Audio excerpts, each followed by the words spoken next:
Assalamualaikum warahmatullahi wabarakatuh. Nama saya Eva Lestarinisi dari kelas 12 IPA 4. Di sini saya akan menjelaskan sedikit materi mengenai serangan umum 1 Maret 1949, tepatnya di Yogyakarta. Pertama-tama, saya akan menjelaskan apa sih peristiwa serangan 1 Maret 1949 itu. Serangan umum 1 Maret merupakan sebuah peristiwa gebrakan tentara Indonesia melawan Belanda usai agresi militer kedua. Dan serangan ini dilakukan pada saat pagi hari, tepatnya jam 6 pagi hingga 12 siang. Pada saat 19 Desember 1948 telah terjadi agresi militer kedua.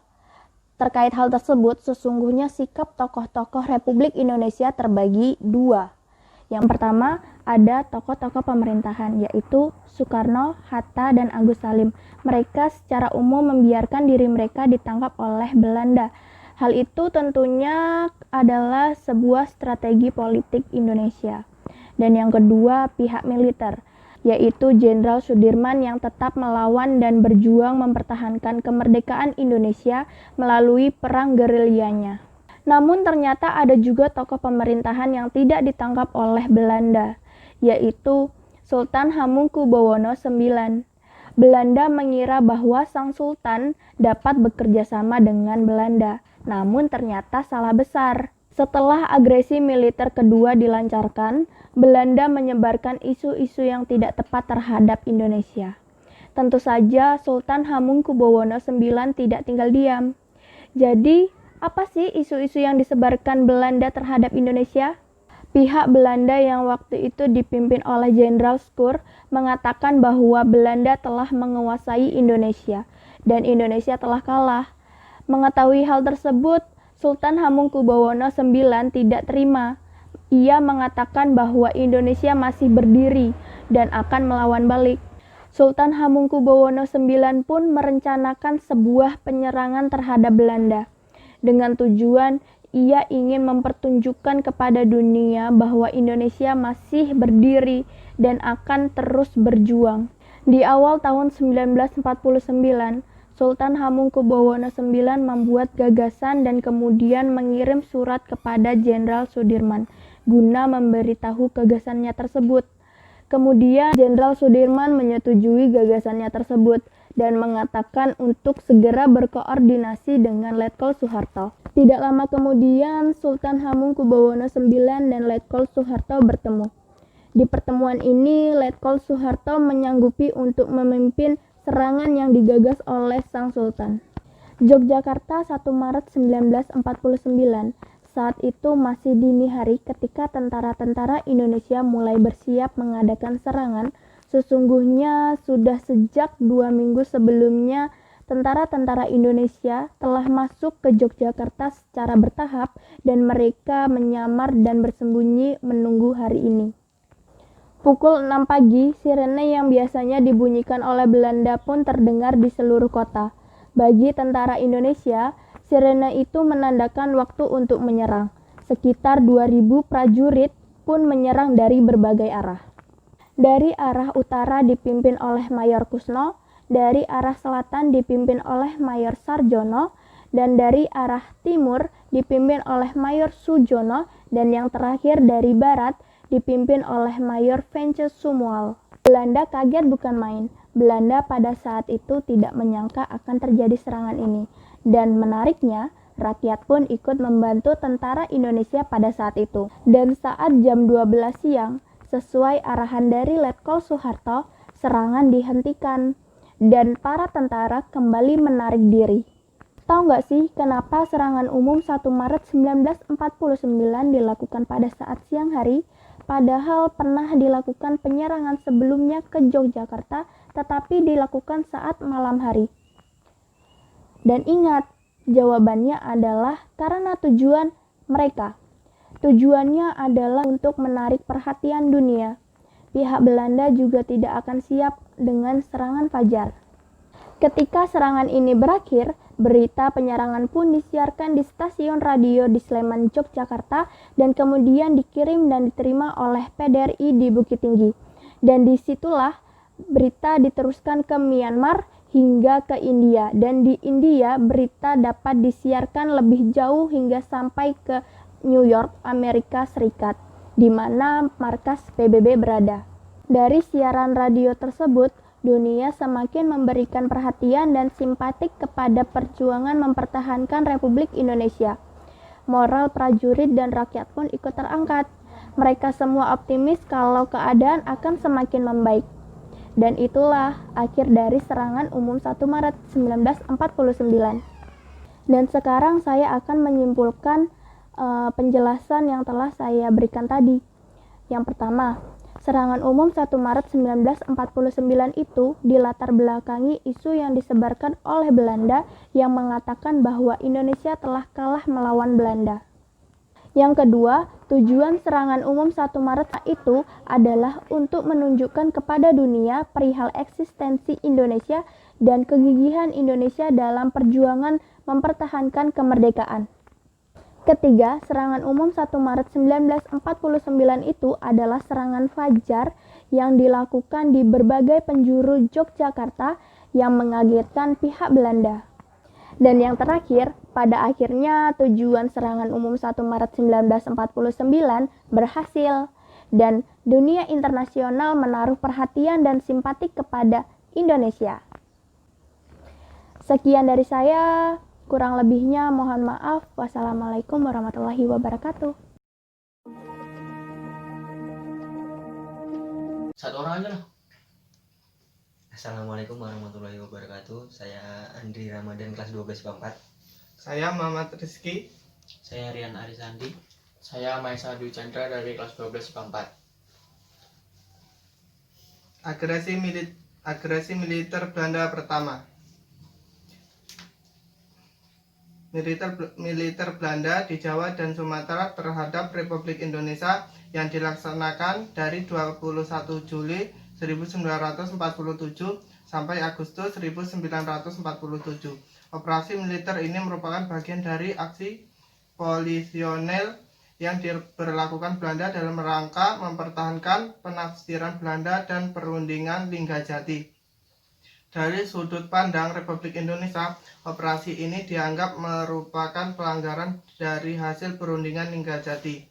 Latar belakangnya, pada tanggal 15 Juli 1947, Van Mook mengeluarkan ultimatum supaya Republik Indonesia menarik mundur pasukan sejauh 10 km dari garis demarkasi. Tentu, pimpinan Republik Indonesia menolak permintaan Belanda ini. Tujuan utama agresi militer Belanda pertama adalah merebut daerah-daerah perkebunan yang kaya dan daerah yang memiliki sumber daya alam, terutama minyak. Namun, sebagai kedok untuk dunia internasional, Belanda menamakan agresi militer ini sebagai aksi polisionil dan menyatakan tindakan ini sebagai urusan dalam negeri.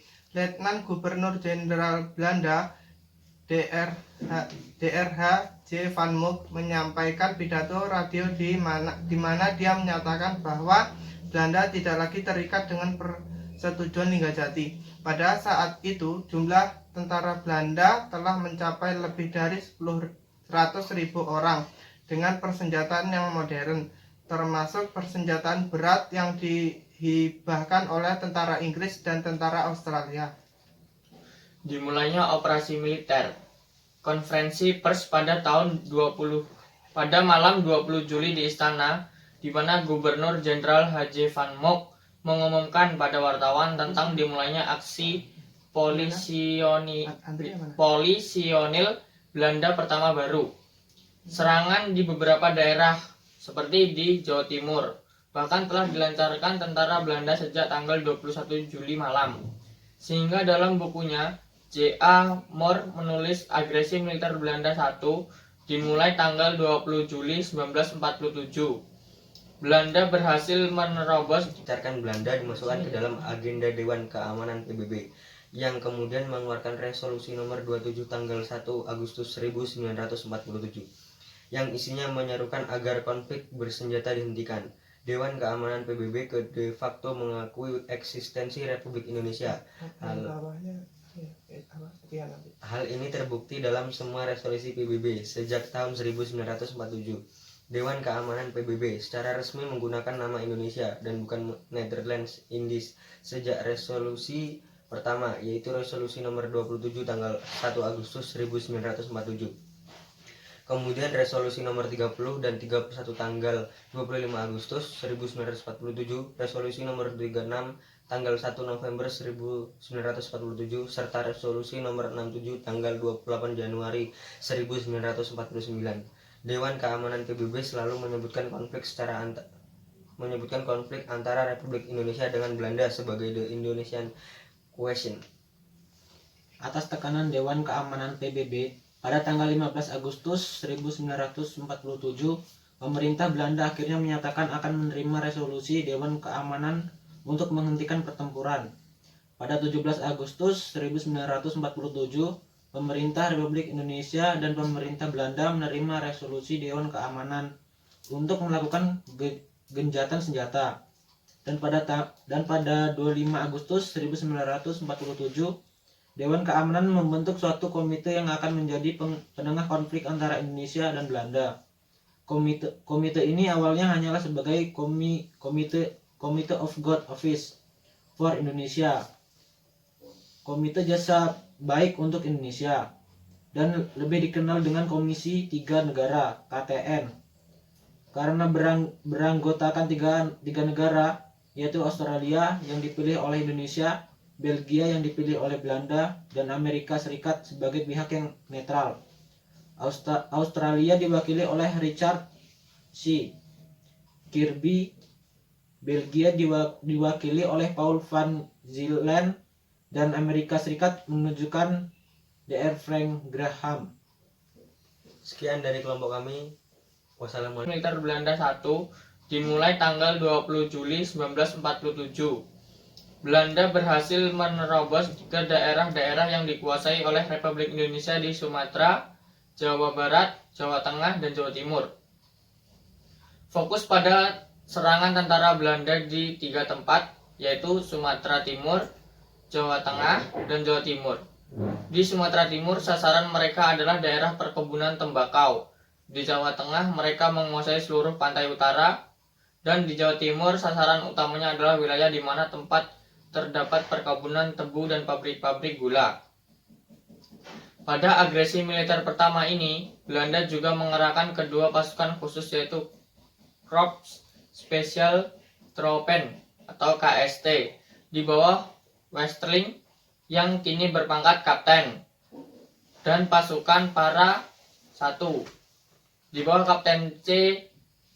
Sisselar, pasukan KST yang sejak kembali dari pembantaian Westerling atau pembantaian di Sulawesi Selatan belum pernah beraksi lagi. Kini ditegaskan tidak hanya di Jawa melainkan dikirim juga ke Sumatera Barat. Agresi tentara Belanda berhasil merebut daerah-daerah di wilayah Republik Indonesia yang sangat penting dan kaya, seperti kota pelabuhan, perkebunan, dan pertambangan. Pada 29 Juli 1947, pesawat Dakota Republik dengan simbol palang merah di badan pesawat yang membawa obat-obatan dari Singapura, sumbangan Palang Merah Malaya,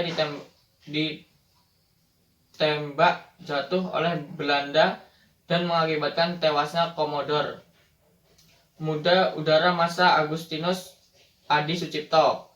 Agustinus Adi Sucipto, Komodor Muda Udara dari Abdul Rahman Saleh, dan Perwira Muda Udara Adi Sumarmo Wiryo Kusumo.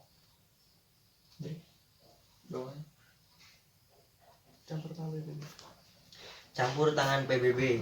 Republik Indonesia secara resmi mengadukan agresi militer Belanda ke PBB karena agresi militer tersebut dinilai telah melanggar suatu perjanjian internasional, yaitu Persetujuan Ningrat-Jati. Belanda ternyata tidak memperhitungkan reaksi keras dari dunia internasional, termasuk Inggris yang tidak lagi menyetujui penyelesaian secara militer. Atas permintaan India dan Australia pada 31 Juli 1947, masalah agresi militer yang dilancarkan Belanda dimasukkan ke dalam agenda Dewan Keamanan PBB, yang kemudian mengeluarkan resolusi nomor 27 tanggal 1 Agustus. Assalamualaikum warahmatullahi wabarakatuh. Perkenalkan, nama saya Atika Putri Cahaya. Saya Marsa Cikal Suwandi. Saya biasa Alvin Aditya. Dan saya Bintang Lociraja Yuda.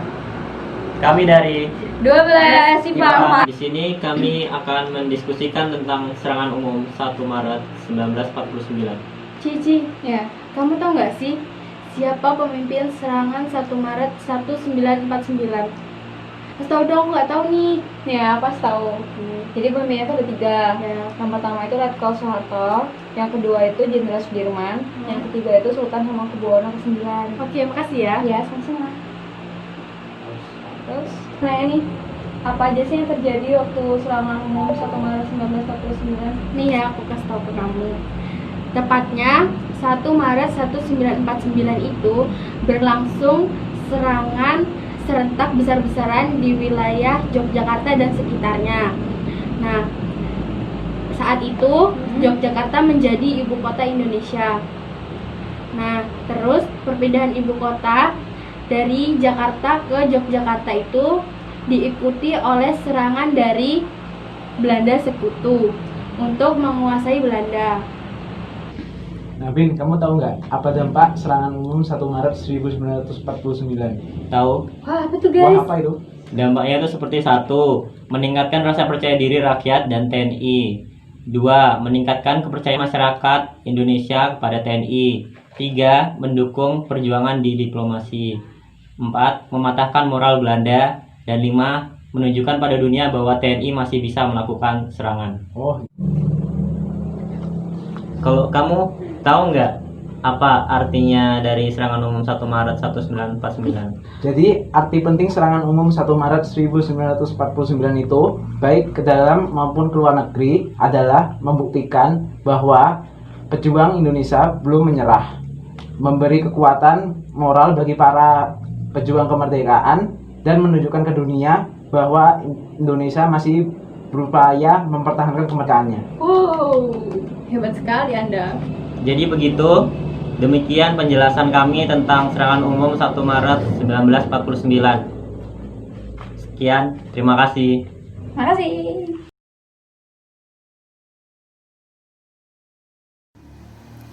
Assalamualaikum warahmatullahi wabarakatuh.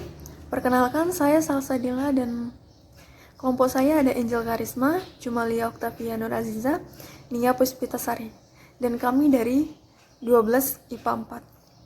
Di sini saya akan menjelaskan sedikit tentang serangan umum 1 Maret 1949. Pada saat itu, terjadi serangan serentak besar-besaran di wilayah Yogyakarta dan sekitarnya. Karena pada saat itu, Yogyakarta merupakan ibu kota Indonesia. Perpindahan ibu kota dari Jakarta ke Yogyakarta diikuti dengan serangan Belanda yang ingin menguasai wilayah tersebut. Dan peristiwa ini dikenal dengan agresi militer 2. Merespons serangan ini, militer Indonesia melakukan perlawanan di bawah pimpinan Komando Jenderal Sudirman, dan melalui serangan umum 1 Maret 1949, rakyat Indonesia ingin kembali menguasai ibu kota dan menunjukkan kepada dunia bahwa Indonesia masih tetap eksis. Saya akan menjelaskan tentang agresi militer 1 pada tahun 1947, yaitu tanggal 27 Juli. Pada tanggal 21 Juli 1947, ibu kota Republik lebih ramai dari biasanya. Belanda mengerahkan ratusan serdadu untuk mengambil paksa daerah-daerah di wilayah Sumatera dan Jawa. Penjajah yang datang ke Nusantara berhasil melaksanakan aksi brutalnya. Belanda memiliki perbedaan tafsir terkait kemerdekaan Republik Indonesia dan juga perjanjian Linggarjati yang menyebabkan adanya agresi militer. Pada tahun 1942, Belanda terpaksa harus meninggalkan Indonesia karena kalah dengan Jepang dalam peperangan Asia Timur. Dan setelah itu, Jepang berusaha untuk menjajah Indonesia sampai tanggal 17 Agustus 1945 pada saat Soekarno-Hatta menyatakan kemerdekaan Republik Indonesia. Sekian presentasi dari kelompok kami mengenai materi serangan umum 1 Maret dan agresi militer pertama. Kurang lebihnya mohon dimaafkan. Kami akhiri sampai di sini. Wabillahi taufiq wal hidayah. Wassalamualaikum warahmatullahi wabarakatuh. Perkenalkan, nama saya Firliana Devi. Saya berasal dari kelas 12 IPA 4. Saya akan mempresentasikan mengenai agresi militer Belanda 1. Di tengah-tengah upaya mencari kesepakatan dalam pelaksanaan isi persetujuan Linggarjati, Belanda terus melakukan tindakan yang bertentangan dengan isi persetujuan Linggarjati. Setelah pada tanggal 27 Mei 1947 mereka mengirim nota ultimatum yang berisi sebagai berikut. 1. Pembentukan pemerintahan federal sementara atau pemerintahan darurat secara bersama-sama. 2. Pembentukan Dewan Urusan Luar Negeri. 3. Dewan Urusan Luar Negeri bertanggung jawab atas pelaksanaan ekspor, impor, dan devisa. 4. Pembentukan pasukan keamanan dan ketertiban bersama-sama di seluruh wilayah Hindia Belanda, termasuk NKRI. Respon pemerintah Indonesia dengan ultimatum tersebut adalah ditolak tegas oleh Sultan Syahrir. Walaupun Sultan Syahrir sudah digugurkan dari jabatannya pada tanggal 3 Juli 1947 oleh Amir Syarifuddin, nota ultimatum tersebut tetap ditolak oleh pemerintah Indonesia. Agresi militer ini secara tegas dikecam oleh pemerintah Indonesia. Bahkan pada tanggal 30 Juli 1947, India dan Australia mengajukan permintaan resmi agar masalah Indonesia dan Belanda dimasukkan dalam agenda Dewan Keamanan PBB. Lalu pada tanggal 1 Agustus 1947, Dewan Keamanan PBB memerintahkan perhentian permusuhan dan gencatan senjata antara Indonesia dan Belanda. Setelah disetujui Belanda, diberlakukannya penghentian permusuhan dan gencatan senjata antara Indonesia dan Belanda mulai berlaku pada tanggal 4 Agustus 1947. Untuk memperingati serangan umum 1 Maret Yogyakarta, pemerintah Indonesia membangun monumen serangan umum 1 Maret Yogyakarta. Monumen ini berada di Yogyakarta di Museum Benteng Vredenburg, yaitu tepat di depan kantor Pos Besar Yogyakarta. Monumen ini dibangun untuk memperingati serangan tentara Indonesia terhadap Belanda pada tanggal 1 Maret 1949. Ketika itu, negara Indonesia telah dianggap lumpuh dan tidak ada oleh Belanda. Untuk membuktikan bahwa negara Indonesia masih ada, maka dilakukannya serangan besar-besaran seperti serangan 1 Maret 1949 ini. Assalamualaikum warahmatullahi wabarakatuh. Saya Rizka Widianingrum. Saya Revi Dwi Lestari. Saya Lilit Muhalimah. Kami akan menjelaskan tentang serangan umum. Serangan umum adalah serangan yang dilaksanakan pada tanggal 1 Maret tahun 1949 terhadap kota Yogyakarta secara besar-besaran yang direncanakan dan dipersiapkan oleh jajaran tertinggi militer di wilayah Divisi 3 atau GM3 dengan mengikut sertakan beberapa pucuk pemimpin pemerintah sipil setempat berdasarkan instruksi dan Panglima Divisi 3 KOL. Untuk membuktikan kepada dunia internasional bahwa TNI berarti juga Republik Indonesia masih ada dan cukup kuat, sehingga dengan demikian dapat memperkuat posisi Indonesia dalam perundingan yang sedang berlangsung di Dewan Keamanan PBB dengan tujuan utama untuk mematahkan moral pasukan Pada dunia internasional bahwa Tentara Nasional Indonesia atau TNI masih mempunyai kekuatan untuk mengadakan perlawanan. Soeharto pada waktu itu sebagai komandan turut serta sebagai pelaksanaan lapangan di wilayah Yogyakarta. Terima kasih.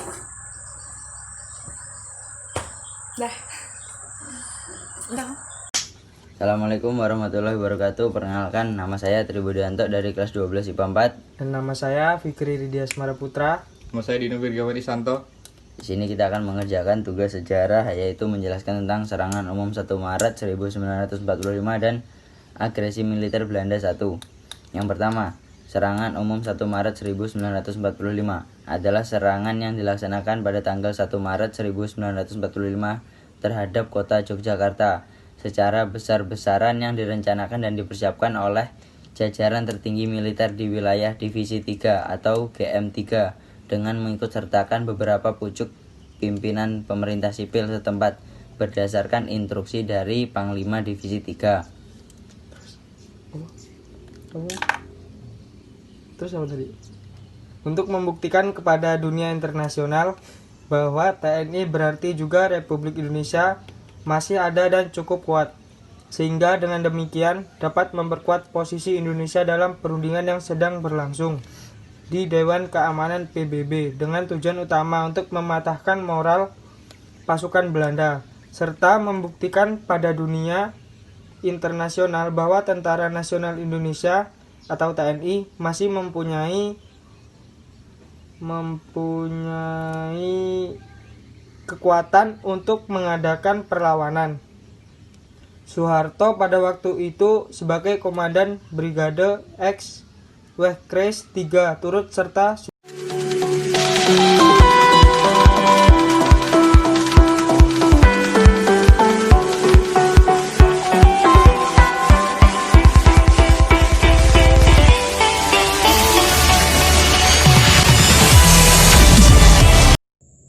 Assalamualaikum warahmatullahi wabarakatuh.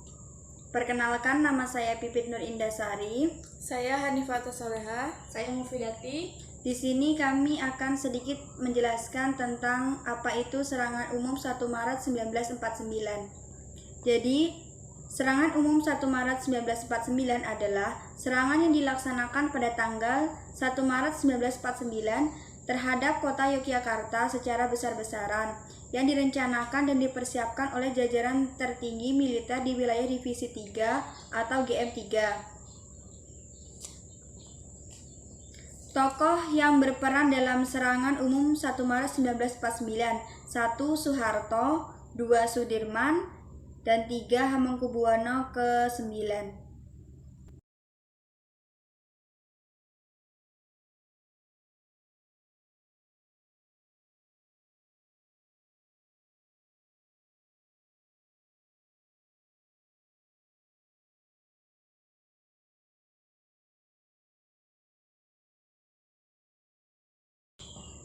Faktor umum terjadinya serangan umum 1 Maret 1949 adalah karena dikuasainya ibu kota Yogyakarta pada masa itu.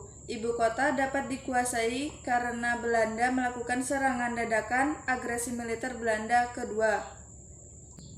Tujuan ke dalam, mendukung perjuangan secara diplomasi dan meningkatkan moral rakyat dan TNI yang sedang berjuang. Tujuan keluar, mematahkan moral pasukan Belanda dan menunjukkan kepada dunia internasional bahwa TNI masih mempunyai kekuatan. Puncak serangan dilakukan dengan serangan umum terhadap kota Yogyakarta, yaitu ibu kota negara pada tanggal 1 Maret 1949 di bawah pimpinan Letnan Kolonel Soeharto, Komandan Brigade 10 Daerah Wehkreis 3, setelah terlebih dahulu mendapat persetujuan dari Sri Sultan Hamengkubuwono IX, Kepala Daerah Istimewa Yogyakarta. Kota Yogyakarta diduduki selama 6 jam. Serangan umum 1 Maret 1949 itu mempunyai pengaruh yang besar. Serangan di dalam negeri itu berhasil meningkatkan moral TNI, sedangkan di luar negeri berhasil membantah propaganda Belanda yang mengatakan RI dan TNI sudah hancur. Sekian dari kami. Assalamualaikum warahmatullahi wabarakatuh.